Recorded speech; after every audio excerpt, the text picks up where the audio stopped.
Sanghar deputy commissioner Sanghar doctor Imran Hasan Khawaja assistant commissioner Shahdadpur जे office में अवामी शिकायतुनि जे अज़ाले लाइ खुलियल कचहरी मुनक़द कई हुई, जंहिं में शहदादपुर ऐं भरपासे जे अवाम पंहिंजा मसला बयान कया।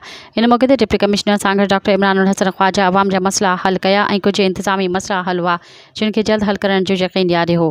इन मौक़े ते शहदादपुर में पीअण जे पाणी जी खोट, सिम्स अस्पताल में स्टाफ ऐं दवाउनि जी खोट, सफ़ाई सुथराई जा मसला, ज़रई पाणी जी खोट ऐं बेनज़ीर इनकम सपोर्ट प्रोग्राम में मुस्तहिक औरतुनि जा मसला तुर्त हल करण जा हुकुम जारी कया विया।